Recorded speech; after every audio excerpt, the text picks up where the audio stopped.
గతం గ్యాప్ వస్తా ఉంది.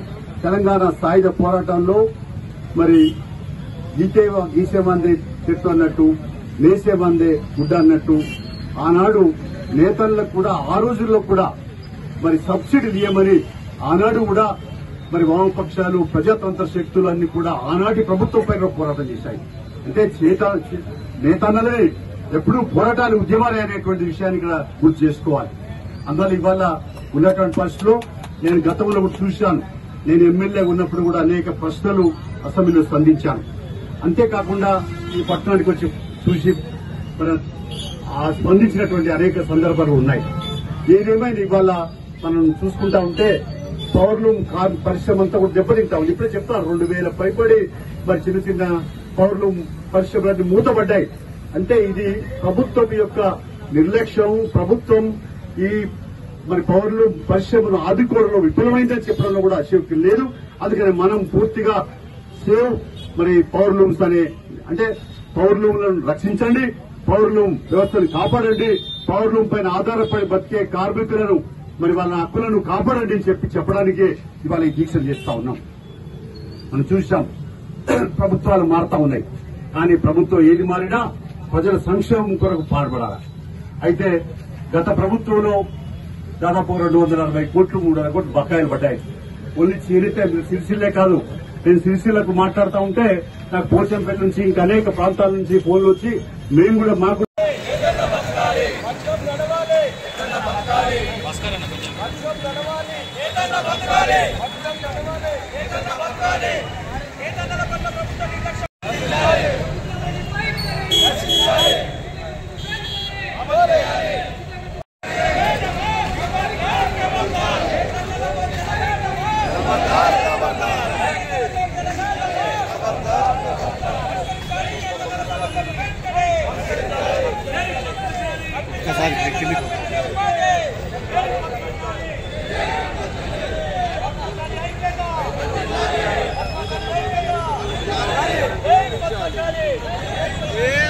పక్కం నడవాలి, పక్కం నడవాలి, ఐక్యత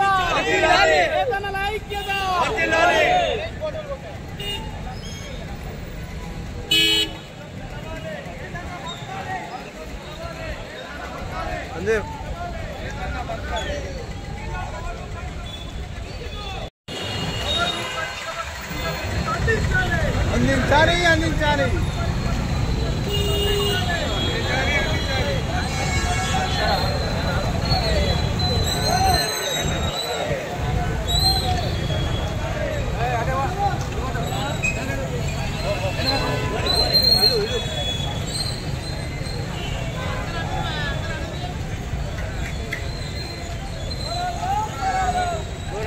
పోరాడదాం.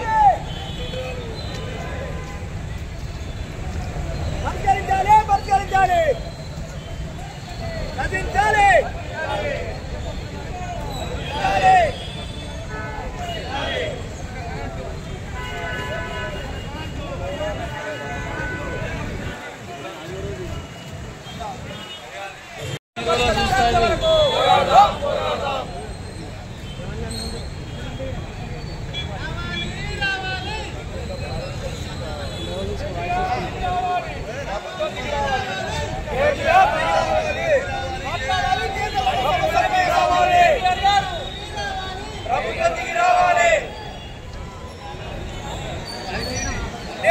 సమస్యలపై అసెంబ్లీలో కేటీఆర్ గారు మాట్లాడాలి.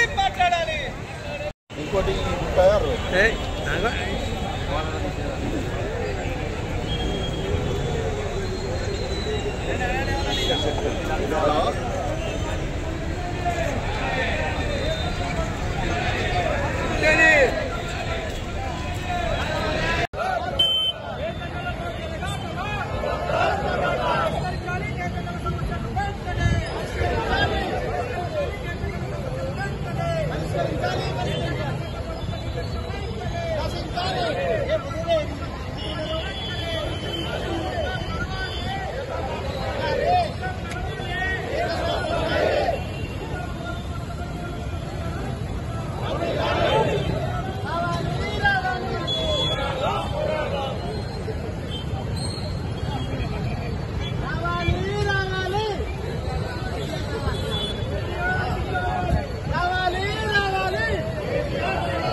పెండింగ్ బకాయిలు ఇప్పటి వరకు విడుదల కానటువంటి పరిస్థితి ఉంది. సుమారు 9 కోట్లకు పై చిలుకున్నటువంటి యారన్ సబ్సిడీ విడుదల కానటువంటి పరిస్థితి ఉంది. ఇంతకుముందు బతుకమ్మ చీరల పేరిట వచ్చినటువంటి వాటిని సుమారు 10 కోట్ల మీటర్లకు సంబంధించినటువంటి వస్తేనే సుమారు 6 నెలల పాటు ఉపాధి దొరికేది. ఇప్పుడు ఆ రోజు కాంగ్రెస్ ప్రభుత్వం చెప్పింది, మీరు ఇచ్చేటువంటి బతుకమ్మ చీరల్లో నాణ్యత లేదు కాబట్టి మేము అధికారంలోకి వస్తే నాణ్యమైనటువంటి ఉత్పత్తిని అందజేస్తామని చెప్పారు. ఇప్పుడు మేము అదే కోరుతున్నాం. అవి నాణ్యత లేదు కానీ ఇంతకాలం నుంచి ఉపాధి లేకుండా ఇవాళ కార్మికులు ఆత్మహత్య బాట పడతా ఉంటే మీకు వాళ్ళకంటే ఎక్కువ నేతన్నల పట్ల చిత్తశుద్ధి ఉంటే 15 కోట్లకు సంబంధించినటువంటి మీటర్లు ఇవ్వండి, నాణ్యమైనటువంటి ఉత్పత్తిని పెంచే విధంగా బడ్జెట్ కేటాయించమని చెప్పేసి కోరుతా ఉన్నాను. అంతేకాదు ఇవాళ చాలా మంది కార్మికులకు ఇక్కడ ఇంతకు ముందు వర్కర్ టు ఓనర్ పథకం ఉండేది, ఏమైపోయింది ఇప్పుడు అదని చెప్పేసి పరిశీలిస్తే మీరు ఇవాళ అక్కడ 11 అక్కడ 4 పవర్ లూమ్స్ ఉన్నాయి, 55 షెడ్స్ నిర్మాణం చేసిళ్ళు, 88 ఎకరాలను కేటాయించారు. కానీ వర్కర్ టు ఓనర్ మాత్రం అమలుకు నోచుకోవట్లేదు. అందుకనే వర్కర్ టు ఓనర్ అమలు కావాలంటే ఇమ్మీడియట్లీ పవర్ లూమ్స్ వాళ్ళ చేతికి ఇవ్వండి, 100 మందికి ఉపాధి కల్పించమని చెప్పేసి డిమాండ్ చేస్తా ఉన్నాం. అంతేకాదు ఇవాళ కిట్టు పథకం గానీ నేతన్న బీమా పథకం గానీ అవన్నీ అమలుకు నోచుకున్నటువంటి పరిస్థితి ఉంది. కార్మికులకు సంబంధించినటువంటి పిఎఫ్ గానీ ఈఎస్ఐ సౌకర్యం గానీ అవన్నీ కూడా నోచుకున్నటువంటి పరిస్థితి కనబడతా ఉంది. ఇవాళ మీరు పూలు విక్రయ కేంద్రాన్ని పెట్టండి, ఉత్పత్తికి సంబంధించిన సామాగ్రిని అంతా ప్రభుత్వమే ఇచ్చేటట్టు ప్రయత్నం చేయమని చెప్పేసి కోరుతా ఉన్నాను. ఇవాళ కేంద్రంలో బీజేపీ అధికారంలో ఉంది. ఈ సిరిసిల్లలో ఉన్నటువంటి వస్త్ర పరిశ్రమ పైన మొన్న మీరు బడ్జెట్ ప్రవేశపెడితే తెలంగాణకు మొండి చేయి చూపెట్టిల్లు. ఇప్పటికైనా లేగాని మీరు ఏమైనా చిత్తశుద్ధి ఉంటే ఈ వస్త్ర పరిశ్రమకైనా బీజేపీ కేంద్ర ప్రభుత్వం నిధులు కేటాయించాలని చెప్పి డిమాండ్ చేస్తున్నాం. నిన్ననే ఇవాళ అసెంబ్లీలో కూడా బడ్జెట్ పెడతా ఉన్నారు. ఇక్కడ కార్మికులు చావకుండా ఉండాలంటే వీళ్ళకు ఉపాధి కల్పించబడాలంటే మీరు ఈ అసెంబ్లీ బడ్జెట్ లో తగినన్ని నిధులు కేటాయించాలని చెప్పేసి డిమాండ్ చేస్తా ఉన్నాం. యారాన్ సబ్సిడీ కావచ్చు, మొత్తం పెండింగ్ బకాయిలే కావచ్చు, ఇవాళ బతుకమ్మ చీరలకు ఆర్డర్ ఇచ్చేటువంటి ప్రక్రియ కావచ్చు, ఇవన్నీ బడ్జెట్ తో ముడిపడి ఉన్నటువంటి అంశం. ఇది కాక ఇంతకుముందు 4th కేటగిరీగా ఉన్నదాన్ని ఇవాళ మీరు 3rd కేటగిరీ కిందికి పట్టుకొచ్చారు. 10 HP వరకు ఉచితంగా విద్యుత్ ఇవ్వాలి. వస్త్ర పరిశ్రమ అనేటువంటిది ప్రభుత్వం గుర్తించగలిగితే మొత్తం విద్యుత్ ఉచితంగా ఇవ్వాల్సిన అవసరం ఉందని చెప్పేసి మేము డిమాండ్ చేస్తా ఉన్నాం. ఇవాళ పవర్ లూమ్లకి పవర్ కట్ చేసేటువంటి పద్ధతులలో మీరు వ్యవహార శైలి ఉంది. అందుకనే మేము డిమాండ్ చేసేది ఒక్కటే, ఇక్కడ పూర్తి స్థాయిలో పవర్ లూమ్స్ అన్నిటికీ కూడా ఉచితంగా కరెంట్ ఇవ్వాలని చెప్పేసి కార్మికుల యొక్క ఉపాధి దెబ్బతీసేటువంటి చర్యలు మానుకోవాలని.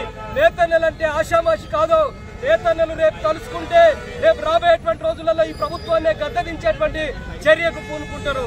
అందుకనే ఈ రోజు ప్రభుత్వం ఇప్పటి వరకు దశల వారి పోరాటాలు నేతన్నలు చేశారు. ఇక వినకపోతే 27వ తేదీన చలో హైదరాబాద్ కు తరలి వస్తా ఉన్నారు. అసెంబ్లీ దాకా వస్తాం, అంతు చూస్తాం. కాబట్టి ఇక్కడ ఆసాముల సమస్యలైనా, కార్మికుల సమస్యలైనా, యజమానుల సమస్యలైనా అందరి సమస్యల్ని కానీ ఇవాళ మొత్తం జేఏసీకి ఏర్పడి ఆ డిమాండ్స్ అన్ని ముందు పెట్టడం జరిగింది. ఈ డిమాండ్స్ పరిష్కారం అయ్యేంత వరకు ఐక్యంగా ఉంటాం, ప్రతిఘటిస్తాం. ఏ చిన్న లోపాలు తీసుకురావాలన్నా, ఏ చిన్న చిక్కులు పెట్టాలని ఎవరు చూసినా, పాలక వర్గాలు సమ్మెను విచ్ఛిన్నం చేయాలని చూసినా ఊరుకోబోం. ఖచ్చితంగా ఐక్యంగా ప్రతిఘటిస్తాం. మా సమస్యలు పరిష్కారం అయ్యేంత వరకు పోరాటంలోనే ఉంటామని చెప్పేసి తెలియజేస్తూ ఈ ప్రభుత్వం దిగొచ్చి సమస్యలు పరిష్కరించాలని, న్యాయమైన డిమాండ్లు పరిష్కరించాలని డిమాండ్ చేస్తా ఉన్నాను.